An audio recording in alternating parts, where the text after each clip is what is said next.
Good afternoon, folks. So I'm just sitting here at work and I am on my lunch break, so I wanted to make a YouTube video for you, especially because last week we kind of had a bit of a health thing come up and I thought it would be important to share with you all. So my husband is a total energy drink fiend. We live pretty healthy otherwise, but he has a high-paced job and he really enjoys them, so I don't take those away from him. However, last week he found a new energy drink that he had not tried before. And this energy drink claimed to be super healthy ingredients, no sugar, all these things. So he didn't think twice about giving it a try. Well, hour or two later, he started having the worst stomach pain, and he was just not doing good. His digestion was all screwed up, and it lasted for 3 to 4 days. So what we did was we looked at it in more detail in the ingredients, and turns out the primary ingredient in there that he doesn't usually otherwise consume a lot of is erythritol. So erythritol is a alcohol sugar. It's produced from like the fermentation process of like wine or cheese, and it can actually occur naturally in fruits. So it, on the surface level, it seems like a really good, healthy alternative to sugar because it's natural. And it's often claimed to be ideal for people with like diabetes or people who are losing weight or things like this. However, the more we researched it, we found out that there are actually some studies going on right now about whether or not it's actually truly healthy.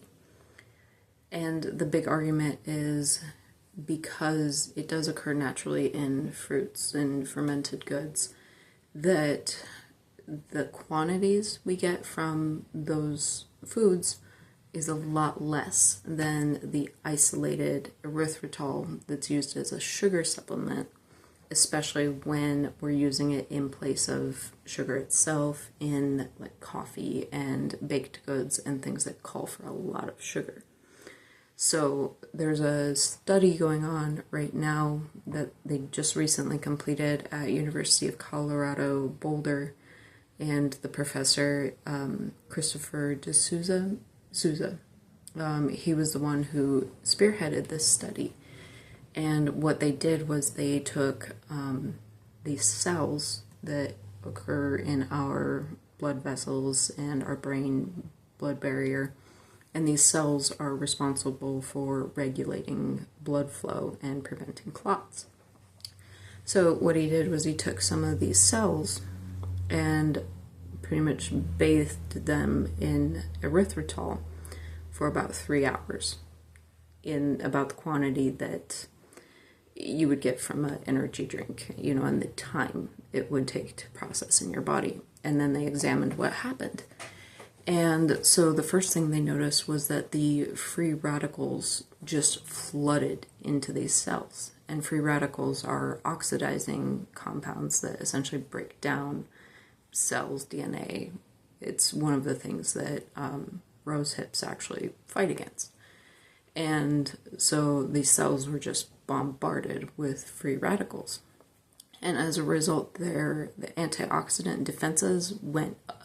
Like they acted as if they were being attacked. And the professor noticed that also the nitric oxide content, which these cells usually produce, the function just bottomed out, it plummeted. So with less nitric oxide in the cells and the blood, it constricts those vessels, like they tighten up and they get small.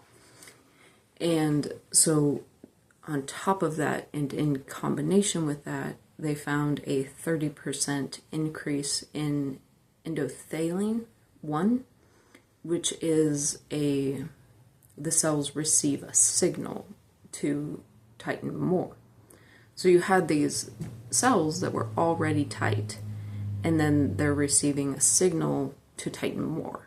And that's kind of a recipe for disaster when it comes to like your vessels and preventing clots and such. So the body also contains a plasminogen activator.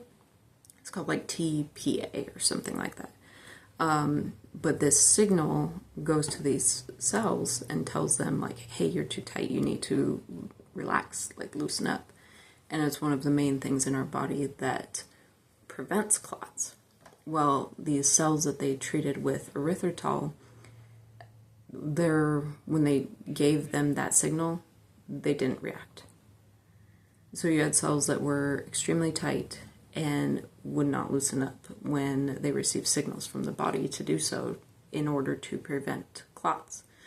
So they found that excessive amounts of erythritol, more than the quantity found naturally in food, in other words, using it as an additive, is kind of a recipe for disaster when it comes to, blood clots and possible stroke. So we researched this more, and like, okay, well, we need to, treat this naturally, truly naturally. So I created a really thick, heavy tea of chamomile, mostly because that's what I had on hand fresh at the time. And so I gave him this chamomile tea, more of an infusion, like a really concentrated tea.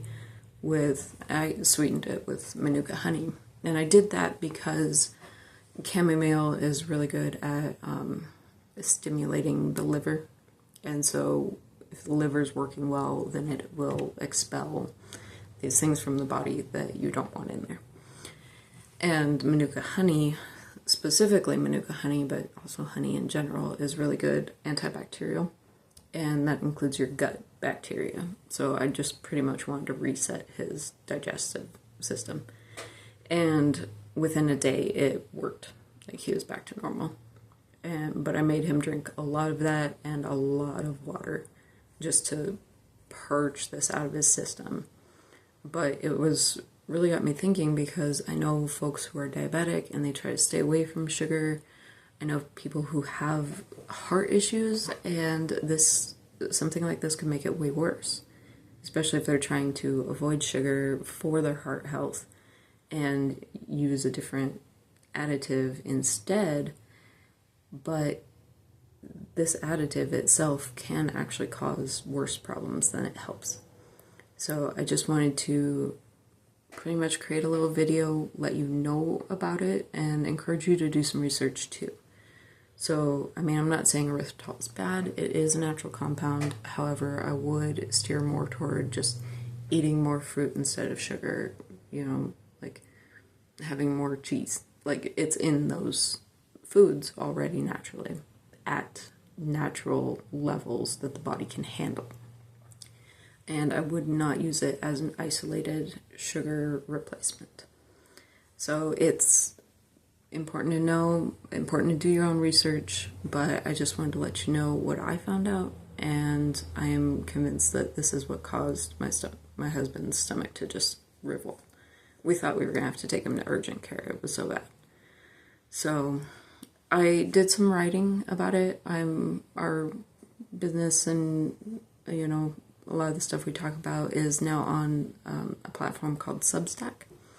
And Substack is a free platform for people to write long-form content, newsletters and such. You can find us there, Wild Blood Herbs, all free to read. But I would recommend you subscribe, because then you'll get notification when new articles are available. And it's just a new platform that I'm adopting because I write a lot. I'm a writer. But also the things we talk about are just in so much more detail than what I can cover in single posts on Instagram. So I just decided to go for it. I also have articles individually linked on our website, wildbloodherbs.bigcartel.com. So you can find the tab for learn about herbs, and I have taken the ones specifically about herbs themselves and put them on there. All you have to do is click the one you want to read, and it'll take you right there. So continue your own research.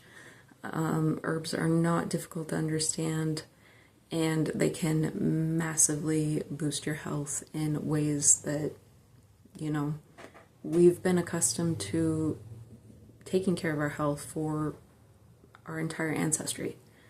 So this is one of those things where, like, the FDA will say erythritol is perfectly safe because it's natural. However, when you take something out of its natural environment, you run the risk of changing its function. And what we do here is educate about herbs and such, because herbs have been used for millennia as health supplements, natural health supplements. They've been used in the same ways we create them and as they naturally occur, as dried plant matter or as tinctures or even, like capsule form. It's a little bit newer, but it's still dried plant matter. Nothing else about it. So I hope you enjoy all the information. If you want to learn more, definitely check out our website. Binge our playlist here on YouTube. Please subscribe on YouTube, because that really does help me kind of just know what people want to learn about and stay motivated to keep creating more. Because anytime I see a new like or something like that, I'm like, oh my goodness, like someone actually thought it was valuable, and it makes me want to do more. So if you enjoy me just being a human, nothing fancy here, but sharing knowledge about daily life and trying to stay healthy in a world and a food system that is not quite healthy, then I really appreciate you for being here and subscribing and following along, liking, commenting, everything. It all helps. So if that information was helpful to you, keep reading more, do your own research, and give us a follow so I know what I need to make more of. Wildbloodherbs.bigcartel.com is our website. You can find us on Instagram, wildbloodherbs, and that's us. So thank you so much. You have a great day.